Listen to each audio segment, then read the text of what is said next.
अस्सलाम वालेकुम, मेरा नाम है नवीद शेख और आप देख रहे हैं super team YouTube channel. Bharat के सारे सियासी और फौजी सन्यासी बाबे नाकाम हो गए हैं। तमाम सितारों की चालें उल्टी पड़ गई हैं। तमाम जायचे धरे के धरे रह गए हैं। तमाम वेदें बेमायनी हो गई हैं। तोता फाल निकालने वाले भी अपनी दुकान लपेट दुम दबा कर भाग गए हैं। कब्रिस्तानों में दबे मट्टी के पुतले भी पत्थर हो चुके हैं। किसी बड़े दरबार पर कोई हाजिरी भी काम नहीं आ रही। कोई मन्नत, कोई दवा, कोई मुराद कबूल नहीं हो रही है। हर ख्वाहिश, हर फैसले, हर तदबीर के आगे इस वक्त चीन ड्रैगन बना सामने खड़ा है। ऐसा लगता है कि शायद ये मोदी के लिए ही कहा गया था कि उल्टी हो गई सब तदबीरें, कुछ दवा ने काम ना किया। कभी राजनाथ सिंह और फिर भारतीय एयरफोर्स चीफ के अचानक से सख्त बयानात आने शुरू हो गए हैं। ये जो भारतीय वजीर दिफा इसराइल से लेकर अमेरिका तक टेलीफोन की टलियां बजा रहे हैं, इसकी वजह है अगले 40 दिनों में लद्दाख का मौसम बदलना शुरू हो जाएगा। जब बर्फबारी शुरू होगी तो किसी किस्म का ऑपरेशन मुमकिन नहीं रहेगा। लिहाजा भारत के पास अगले 40 दिनों की ही ऑप्शन मौजूद है। इसने कुछ करना है तो इन्हीं दिनों में करेगा। और अगर भारत लद्दाख में इन 40 दिनों में कुछ नहीं कर पाता तो फिर 1959 का चीन का दावा हकीकत बन जाएगा और हिंदुस्तान अंदरूने मुल्क और बैरूने मुल्क काफ़ी जलील होगा। जो फौज से वाबस्ता हैं वो जानते हैं कि हाई एल्टीट्यूड एरिया में एक फौजी को 3 चीज़ों की अशद ज़रूरत रहती है: हवा, पानी और तेल। इतनी बुलंदी पर अक्सर ऑक्सीजन की कमी रहती है। सख्त सर्द मौसम में पानी बर्फ बन जाता है और तेल, डीजल आर्मी व्हीकल्स के लिए और मिट्टी का तेल केरोसिन, जिससे फौजी अपने आप को गर्म रख सकें। इसीलिए टाइम्स ऑफ इंडिया की रिपोर्ट के मुताबिक भारत ने सर्द मौसम के लिए लद्दाख में राशन जमा करना शुरू कर दिया है, क्योंकि आने वाले दिनों में भारतीय फौज की अगली पोस्टों पर तैनात फौजियों तक राशन पहुंचाना नामुमकिन हो जाएगा, जिसकी वजह से अभी से राशन जमा करना शुरू कर दिया गया है। एक सीनियर भारतीय फौजी अफसर ने नाम जाहिर ना करने की शर्त पर बताया कि लद्दाख में हर साल 30,000 मैट्रिक टन राशन की ज़रूरत होती है, लेकिन फौजियों की तादाद में इजाफे की वजह से रवां साल दुगना राशन इस्तेमाल किया जा रहा है। दूसरी तरफ ये भी रिपोर्ट हुआ है कि इंडियन हुकूमत ने दरियाए ब्रह्मपुत्र के नीचे तकरीबन 15 किलोमीटर लंबी सुरंग की तामीर की असूली मंजूरी दे दी है, ताकि फौजी नकलो हमल को बिला रोक टोक चीन की सरहद तक यकीनी बनाया जा सके। दरअसल इंडिया के दिफाई निज़ाम को ये खतरा महसूस होता है कि चीनी फौज की जानिब से अगर ब्रह्मपुत्र दरिया पर मौजूद 5 पुलों पर हमला किया गया तो अरुणाचल प्रदेश और आसाम के कुछ हिस्से बाकी इंडिया से कट जाएंगे। ऐसा महसूस होता है कि इंडियन हुकूमत इस खबर को दबाने की कोशिश कर रही है।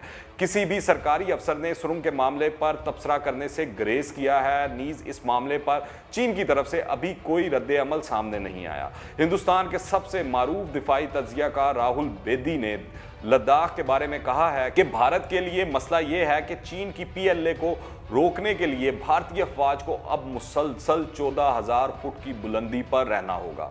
यहाँ तक कि सख्त सर्द मौसम में भी।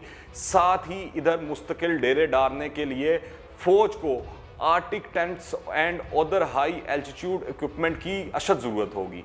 साथ ही फौज के लिए गर्म कपड़ों और इस खित्ते की मुताबिकत से खुराक का बंदोबस्त भी पहले से करके रखना होगा। इतनी बड़ी तादाद में अब फौज और हथियारों के अलावा मुसलसल भारतीय फौज को ये सारा सामान एयर ऑपरेशंस करके वहां पहुंचाना होगा, जो कि एक और खर्चे वाला काम होगा। इससे होगा ये कि भारत माशी तौर पर इतना ब्लीड होगा कि खजाना खाली हो जाएगा, जबकि अभी भी भारत को 25 से 30,000 फौज को जल्द इस मुहाज पर भेजना होगा। फिर ही शायद भारत इस काबिल होगा कि वो PLA का मुकाबला कर सके।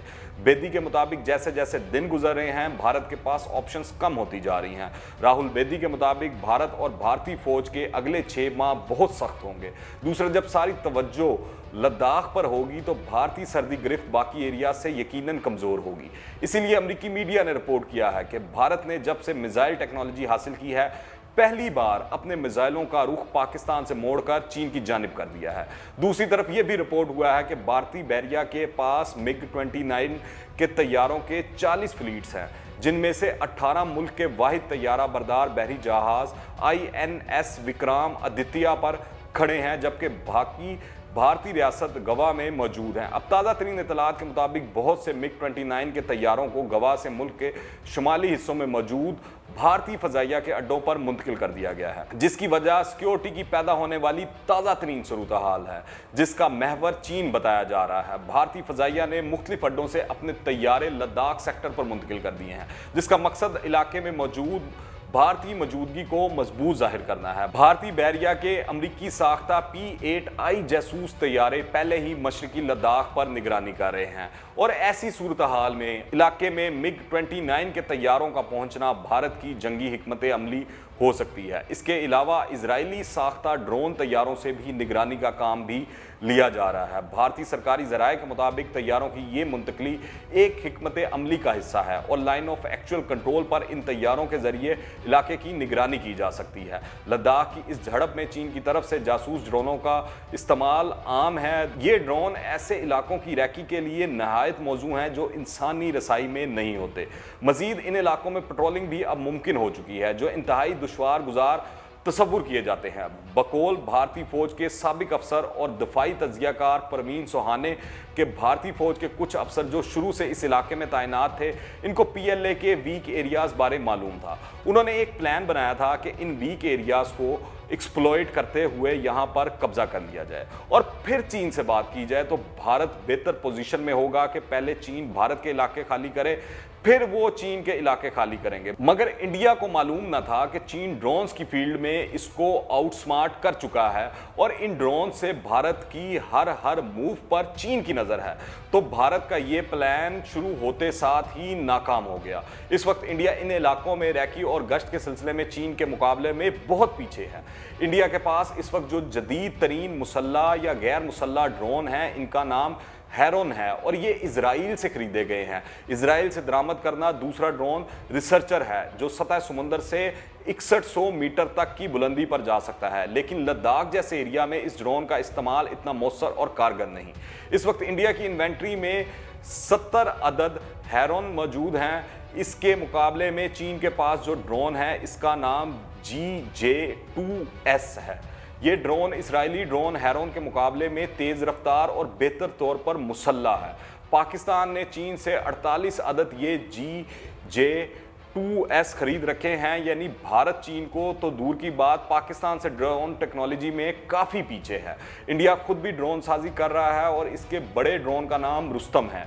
इसके मुकाबले में पाकिस्तान में जो ड्रोन बनाए जा रहे हैं इनमें सबसे कामयाब ड्रोन का नाम बुराक है, जिसका तजर्बा 3 बरस पहले शुमाली वजीरिस्तान में शवाल की पहाड़ियों पर किया जा चुका है। इसीलिए पाकिस्तान भारतीय ड्रोन कभी सरहद से 1 फरलॉन्ग के अंदर आने पर गिरा लेता है और कभी 2 फरलॉन्ग तक, और बस कभी इससे ज़्यादा भारतीय ड्रोन पाकिस्तानी सरहद के अंदर नहीं घुस सके।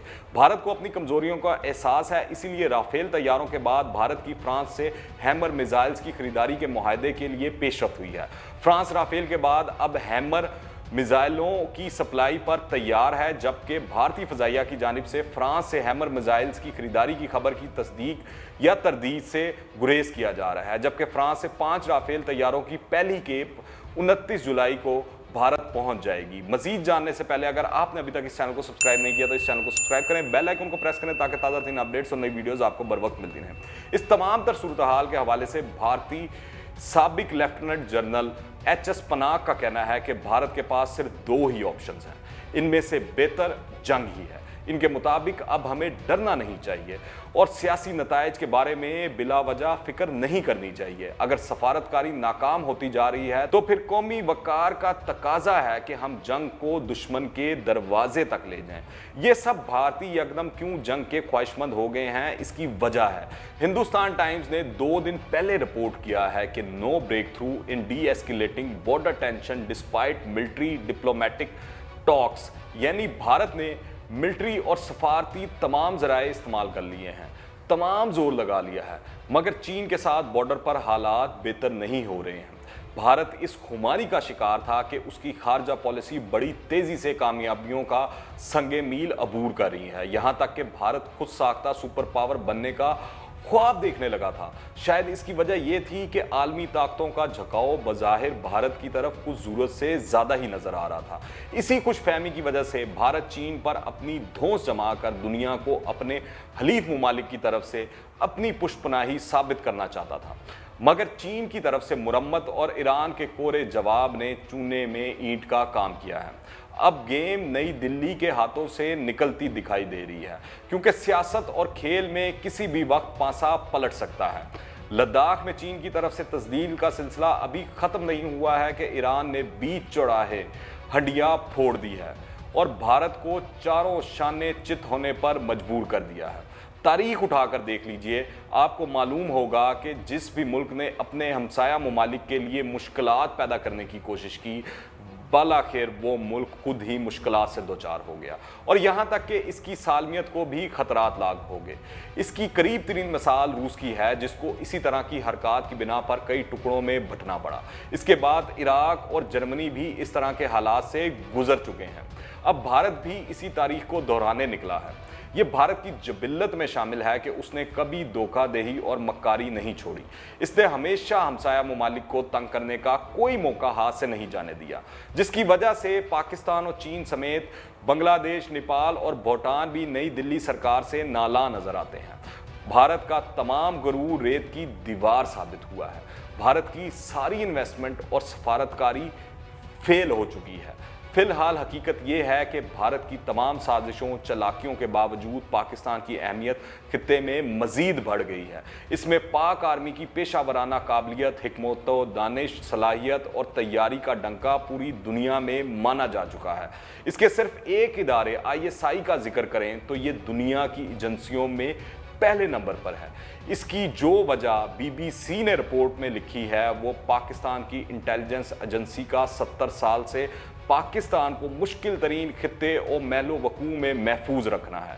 बेशक ये सब अल्लाह की मदद और नुसरत के बाद पाक आर्मी की शबाना रोज़ की मेहनत और काविशों का नतीजा है। अब भारत भी अगर होश के नाखुन ले और इन हकायक को मानकर खित्ते में अमन व सलामती की तरफ कदम बढ़ाए तो इसी में दोनों मुमालिक के मफाद के साथ साथ दुनिया का अमन भी है। असल में भारत की कैलकुलेशंस भी ज़रा गलत हो गई हैं। मोदी शुरू दिन से ही कुछ ज़्यादा ही पुरउम्मीद था कि वो अपनी सफारती और माशी मंडी को बतौर हथियार इस्तेमाल करते हुए चीन को मना लेगा, मगर इनका अंदाज़ा गलत था। क्योंकि आप देखें, चीन तो अमेरिका को कोई घास नहीं डाल रहा। दुनिया में सबसे ज़्यादा तजारत चीन की अमेरिका के साथ है, इसके बाद ऑस्ट्रेलिया है, मगर चीन दोनों ममालिक के साथ जो सलूक कर रहा है वो दुनिया देख रही है। तो भारत किस खेत की मूली है? भारत अपने आकाओं की खुशामद के चक्कर में बाजी हार गया है। अगर आपने अभी तक इस चैनल को सब्सक्राइब नहीं किया तो इस चैनल को सब्सक्राइब करें, बेल आइकन को प्रेस करें ताकि ताज़ा तीन अपडेट्स और नई वीडियोस आपको बर वक्त मिलती रहें। अगर ये वीडियो पसंद आए तो लाइक करें और ज़्यादा से ज़्यादा शेयर करें। कमेंट्स में अपनी राय लाजमी दीजिएगा। दुआओं में याद रखें। अंटिल द नेक्स्ट टाइम, अल्लाह हाफिज़।